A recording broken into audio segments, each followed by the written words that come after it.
Hi guys, నా పేరు Satvik. Welcome to my channel. ఈరోజు వీడియో ఏంటో ఆల్రెడీ మీకు తెలిసే ఉంటుంది, తమిళ చూసే ఉంటారు కాబట్టి. ఈరోజు వీడియోలో అయితే ఎవరైతే మాస్టర్స్ చేద్దామని వస్తున్నారో వాళ్ళకి యూస్ఫుల్ అయ్యే 3 మెయిన్ థింగ్స్ అయితే చెప్పబోతున్నాం. సో ఈ 3 అనేవి మెయిన్గా మీరు చూసుకోవాలి మాస్టర్స్కి వచ్చేటప్పుడు. సో అవేంటో చూద్దాం. Let's get started.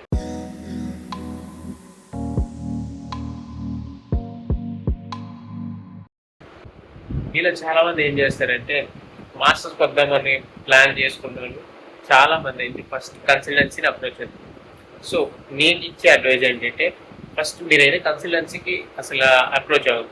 First me research మీరు చేయండి. లైక్ మీ ప్రొఫైల్ మీరు క్యాలిక్యులేట్ చేసుకొని సో ఏ బేసిస్ మీద మీరు ఏ యూనివర్సిటీకి వెళ్దాం అనుకుంటున్నారో ఒక లిస్ట్ రాసుకోండి. ఫర్ ఎగ్జాంపుల్ మీరు యూనివర్సిటీ అనేది చెక్ చేసుకున్నట్టయితే ఆ యూనివర్సిటీ ఫీ స్ట్రక్చర్ చూస్తారు, అలాగే మీరు చదువుతున్న కోర్స్ అనేది చెక్ చేసుకున్నారు. కానీ మెయిన్గా మీరు ఒక యూనివర్సిటీని సెలెక్ట్ చేసుకునేటప్పుడు ఆ రెండింటితో పాటు యూనివర్సిటీ యొక్క కోర్స్ కరికులం కూడా చూసుకోవాలి. సో దాంట్లో ఏవైనా కొన్ని టఫ్ సబ్జెక్ట్స్ ఉన్నాయా, లేదా దాంట్లో ఉన్న ప్రొఫెసర్స్ అనేవాళ్ళు స్ట్రిక్టా, ఇవన్నీ చెక్ చేసుకోండి. సో ఇవన్నీ ఎలా చెక్ చేసుకోవాలంటే మీరు లింక్డ్ఇన్లోకి వెళ్ళినట్టయితే ఆల్రెడీ మీరు వెళ్దాం అనుకున్న యూనివర్సిటీలో కొన్ని మంది చదువుతుంటారు. సో వాళ్ళని అప్రోచ్ అయ్యి సో లైక్ ఎలాంటి ప్రొఫెసర్స్ ఉంటారు, కొంచెం స్ట్రిక్ట్ కరికులం ఉంటుందా, ఈజీగా ఉంటుందా, ఇవన్నీ మీరు చెక్ చేసుకోవాలన్నమాట. సో మెయిన్ ఇది అనేది బాగా చెక్ చేయాలి. ఎందుకంటే చాలామంది ఇవన్నీ రీసెర్చ్ వర్క్ చేయకుండా డైరెక్ట్ ఏదైనా కన్సల్టెన్సీ ద్వారా లేదా మీ ఫ్రెండ్ ఏదో యూనివర్సిటీలో ఉన్నాడని వెళ్ళిపోతున్నారు. సో దీనివల్ల ఏంటంటే మీరు అక్కడికి వెళ్ళిన తర్వాత సో ఒకవేళ యూనివర్సిటీ మంచిది, అలాగే కోర్స్ కరికులం ఈజీగా ఉందంటే పర్లేదు. కానీ కొన్ని యూనివర్సిటీస్ కోర్స్ కరికులం చాలా టఫ్గా ఉంటాయి. సో అవి మీకు తెలియకుండా వెళ్ళిపోతాయి. వెళ్ళాక అక్కడ మీకు ఆ గ్రేడ్స్ మ్యాచ్ అవ్వక ఒక సెమిస్టర్ అయిపోయిన తర్వాత మళ్ళీ వేరే యూనివర్సిటీ ట్రాన్స్ఫర్ పెట్టుకుంటున్నారు. సో దీనివల్ల మీకు టైం వేస్ట్, అలాగే మీ క్రెడిట్స్ తగ్గిపోతాయి. సో ఇదంతా పెద్ద తలకాయ నొప్పి. సో ఇక్కడి నుంచి వెళ్ళినప్పుడే మొత్తం అంతా రీసెర్చ్ వర్క్ చేసి మీరు యూనివర్సిటీని సెలెక్ట్ చేసుకోవాలి. నెక్స్ట్ థింగ్, మీ మాస్టర్స్ జర్నీ అంతా స్మూత్గా జరగాలనుకుంటే ఈ పర్టికులర్ థింగ్ అనేది నువ్వు చాలా జాగ్రత్తగా ప్లాన్ చేసుకోవాలి. అదే బ్యాంక్ లోన్. సో చాలామంది ఏం చేస్తారంటే ఈ బ్యాంక్ లోన్ అనేది సరిగ్గా పెట్టుకోకుండా మాస్టర్స్ చేయడానికి వెళ్ళిపోతుంది. సో మనం ఎప్పుడు బ్యాంక్ లోన్ అనేది చాలా స్ట్రాంగ్గా ఉంచుకోవాలి. ఫర్ ఎగ్జాంపుల్ ఇప్పుడు మీరు బ్యాంక్ లోన్ తీసుకున్నట్టయితే మీ I-20లో ఎంతైతే అమౌంట్ ఉందో అంతా ఫుల్గా కవర్ అయ్యేటట్టు చూసుకోండి. అలాగే ఒక్కొక్క బ్యాంక్ ఒక్కొక్క పాలసీస్ పెడతాయి. సో మీరు చాలా జాగ్రత్తగా చూసుకోవాలి. కొన్ని బ్యాంక్స్ ఏం చెప్తాయంటే వాళ్ళు ట్యూషన్ ఫీ పే చేస్తారు, లివింగ్ ఎక్స్పెన్స్ అవంతా మనల్ని పే చేయమంటారు. కొన్ని బ్యాంక్స్ 85% వాళ్ళు పే చేస్తారు, అలాగే 15% మనల్ని పే చేయమంటారు. సో ఇవన్నీ చాలా ఉంటాయి.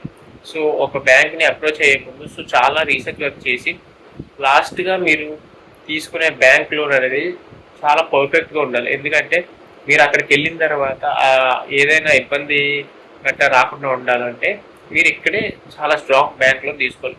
మ్యాక్సిమం మీ లోన్ అమౌంట్ అనేది మీ I-20లో ఉన్న అమౌంట్ అంతా మీకు లోన్ వచ్చేటట్టు చూసుకోండి. అలాగే మీరు ఇంట్రెస్ట్ రేట్ కూడా చాలా చూసుకోవాలి. ఎందుకంటే ఫ్యూచర్లో మీకు బాగా ఎక్కువ ఇంట్రెస్ట్ లోన్ ఉంటే మీకు చాలా ఇబ్బంది అవుతుంది. సో థర్డ్ థింగ్ వచ్చేసి అకామిడేషన్. సో నేను చూసిన వాళ్ళు చాలామంది ఏం చేస్తున్నారంటే ఇక్కడ కొన్ని యాప్స్ ఉండడం వల్ల సో డైరెక్ట్ వాళ్ళు వెళ్ళకుండానే ఆ వెబ్సైట్స్లో గట్టా చూసి అడ్వాన్స్ అమౌంట్ పే చేసేస్తున్నారు అకామిడేషన్ కోసం. సో ఇలాగైతే మ్యాక్సిమం చేయొద్దనే చెప్తాను నేనైతే. ఎందుకంటే సో మీరు అక్కడికి వెళ్ళిన తర్వాత ఆ అడ్రస్లో మీకు చెప్పిన అకామిడేషన్ అనేది ఉండొచ్చు, ఉండకపోవచ్చు. సో అన్నీ పెద్ద ఇష్యూ అవుతుంది. సో మ్యాక్సిమం మీరైతే మీ సీనియర్స్ని అప్రోచ్ అయ్యి టెంపరీ అకామిడేషన్ అయినా చూడమనంటే సో మీరు అక్కడికి వెళ్ళిన తర్వాత అంతా ఓకే అయితే మీరు అక్కడ పర్మనెంట్గా ఉండి మనీ అనేది పే చేయొచ్చు. సో అలాగే మ్యాక్సిమం మీరు ఏం చేస్తారంటే మీ సీనియర్స్కి ఎంత రీచ్ అవుట్ అయితే అంత మంచిది అనమాట ప్రతిదానికి. సో అకామిడేషన్ అనగా లైక్ అక్కడ మీరు దిగాక ఎయిర్పోర్ట్ నుంచి మిమ్మల్ని రూమ్కి దింపాలన్నా సో మ్యాక్సిమం మీరు సీనియర్స్ని అయితే అప్రోచ్ అవ్వండి. సో ఇది చాలా బెస్ట్ వే అనమాట. సో దీనివల్ల మీకు నెట్వర్కింగ్ కూడా బిల్డ్ అవుతుంది. సో ఇదైతే మర్చిపోకండి. సో సో మెయిన్ ఈ మొత్తం మాస్టర్స్ ప్రాసెస్లో మీరు మ్యాక్సిమం ఏం చేయాల్సి ఉంటుందంటే అది మీ సీనియర్స్తో మీరు కాంటాక్ట్ అవ్వాలన్నమాట.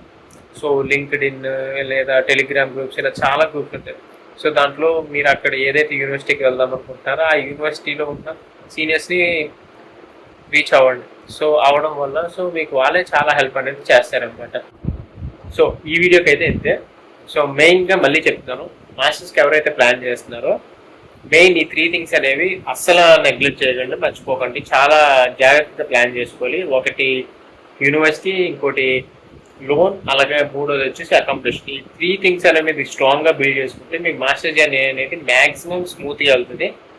సో ఈ వీడియోకి అయితే ఇంతే గైస్, మళ్ళీ ఇంకో వీడియో కలుద్దాం. బాయ్.